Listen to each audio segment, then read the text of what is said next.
Hello, and welcome to the latest episode of the Low Budget Review Show. I am your host, Eric Smith, and today I am talking about Tick Town by Christopher A. Micklos. And as you can see, there's a giant tick. You know what? I don't think I need to read the back cover copy for this one. It's very simple. We have a small town called Tomahawk Hollow. They have a giant blood-sucking tick problem. A giant problem with giant ticks. And they have the annual Harvest Moon Jubilee coming up. But those ticks are out there in the woods. What's going to happen? There's your nutshell. For the too long didn't watch folks, I gave this 4 out of 5 stars. I really liked it. Now, regular viewers will know killer animals, my favorite subgenre of horror. Give me a killer shark, killer rats, killer any animal, basically. And so this book about giant killer ticks was recommended to me by Kaylee Dobbs of Happy Goat Horror. She talked about it on her channel and name dropped me in that video. And she sent me a direct message saying, hey, have you seen this? Check it out. And so I immediately picked it up and I immediately read it. And as I said, 4 out of 5 stars. So, first of all, this has pretty much every trope possible in a killer animal story. We start with a cold open, a young couple out in the woods, fooling around, killed by ticks. Spoilers? It's the first few pages in a book called Tick Town. Then we start to meet our cast in Tomahawk Hollow. Our main character is a reporter. Do I have his name? Let's see.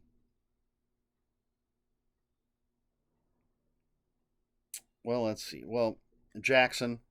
And so he's an old school reporter, has an actual print newspaper. Only prints twice a week, and working for him is Emmeline, who is a Native American, and she's trying to bring the newspaper into the modern age. She's blogging and things, and we meet the sheriff and people working at the diner and the mayor, and again all these, and the fathers of the two teenagers from the cold open, and other characters. I think I'll leave it at that. So, as I said, we have the cold open. Then we're introduced to our characters. And then we'll meet some other characters that are just tick fodder. We're going to get to know a little bit about them, but then they're going to be dead from ticks. Again, I don't think this is spoilers for anyone who's familiar with the killer animal subgenre of horror. And then we have the weekend festival that's coming up. So the mayor doesn't want to hear anything. Doesn't want to know about the cattle mutilations. Doesn't want to hear that there's possibly missing people. He just wants to make sure that the Harvest Moon Jubilee goes off without a hitch, so that all that money rolls into the town. I don't know that Jaws started that with the 4th of July weekend thing going on. Was it a weekend? The 4th of July thing going on. But it has become a bit of a killer animal trope. There's always, whenever these killer animals show up, always seems to be something important and monetary going on that can't be canceled. And not even necessarily killer animals. I think in one of the Wrong Turn movies, one of the terrible Wrong Turn movies, there's some sort of big festival going on in this little town where the killers from Wrong Turn are going to show up. Pretty sure it's a Wrong Turn film. Let me know if you know what I'm talking about. And excuse me for a moment, I'm getting a little parched. This is what happens when you don't edit your videos. You have to drink in front of the millions and millions of people who are watching this. So anyway, again, lots of killer animal tropes in the movie, but the author, Mr. Micklos, not sure about the pronunciation, gives us very interesting characters. And the backstory for where the ticks come from, I found very interesting. And I don't want to say too much about it to give anything away, but there is another subplot thing going on, and there are other characters that we're introduced to that, at the very least, is a trope that I've seen in a number of Sci-Fi Channel killer animal movies.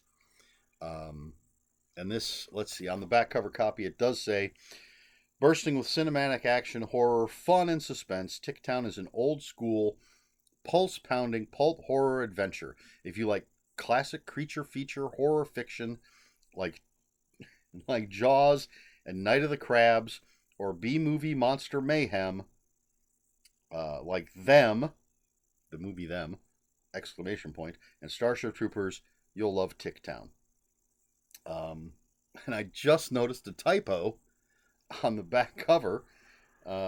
If you like classic creature feature horror fiction, Ike Jaws, there's no L right there. But that's all neither here nor there. Really a lot of fun. There are some gruesome kills in this. So definitely not for the kids. It's not extreme horror or anything, but it does get bloody, and really engaging characters, both the good guys and the bad guys, because there's always bad guys, like the mayor, of course. I think this mayor is even worse than the mayor in Jaws. Is that a spoiler? I really liked the dynamic between the two fathers whose kids are from the cold open. They don't get along, but they have this sort of this mutual need to find their kids.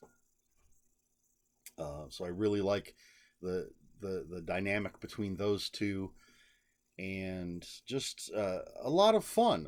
A well-written, interesting, very fun, over the top, again, giant ticks, and a surprising third act that I think might go to places. Well, no, I've read a lot of killer animal stuff.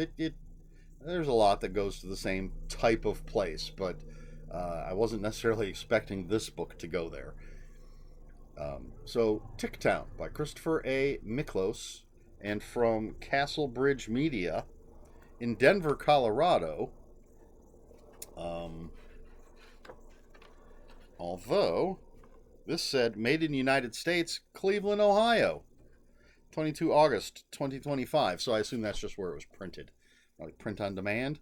It might be why it arrived in such a timely manner. If it was made in Cleveland, Ohio, I don't know how that stuff works. But anyway, Ticktown, Christopher A. Micklos, 4 out of 5 stars. A lot of fun. Authors, keep the killer animal books coming. I want every type of animal to have their time in the sun. I've got kangaroos, possums, obviously rats. Rats are a dime a dozen at this point. Doesn't mean they're not good. What do we got? Cockroaches, slugs. A few where it's just animals in general. There's zombie animal books, and I'm sure there's plenty. Well, birds, of course. Plenty that I'm forgetting, but I want more. I want more killer animals, like Ticktown. Oh, right over there. What do we got? Bees and leeches. Chris Sorensen's books. What is that? Suckerville and Bee Tornado. Fun stuff. So check it out. And I love this cover. Very, very pulp. There you go. That was a weird way for me to end my review. I never know. I never know when to stop talking. I'm sure plenty of people would agree with me. So, question for the video. I believe I've asked this before, so should I come up with a different question? I was going to ask, what animal would you be interested in seeing in a killer animal book, but I'm pretty sure I've asked that before. Or what's the craziest animal that could be in a killer animal book? Like butterflies? Killer butterflies. What's your favorite killer animal story? Seems simple enough, and I'm not sure that I've necessarily asked that. I may have. I can't remember all these things. But what's your favorite killer animal story? Book preferably, but we'll throw in movies. Since I didn't think of the question ahead of time, I certainly didn't think of the answer ahead of time. I'm a huge fan of Ratman's Notebook, which was the basis for the movie Willard. I'm a huge, huge fan of the movie Willard. The original more so than the Crispin Glover remake, but I do enjoy the Crispin Glover remake. The sequel, Ben, terrible movie. But I'm one of the few people in the world that actually likes the Michael Jackson theme song, Ben. Cujo, of course, is a classic. Jaws, read it for the first time only a few years ago, but I have become a huge, huge fan of the movie more so than the book. It is one of those cases where the movie is better than the book, but I enjoy the book. Rats by James Herbert, a classic. Movie-wise, I grew up watching Day of the Animals every time it was on, and that's one of those with just a bunch of different animals going nuts because of the hole in the ozone layer. But picking a favorite, that's difficult. Oh, bats. I forgot bats. I have a book about killer bats. Favorite. Lots of killer fish, too. I don't know, since this is off the top of my head, if I could pick a favorite. Maybe rats? Mainly because of something that happens in the first few pages. Plus, I love killer rats. But what about you? Hopefully, you'll have time to come up with an answer before you type it out in the comments. But whatever your answer is, please let me know in the comments below. And if you have any comments, questions, or corrections, please put those in the comments below.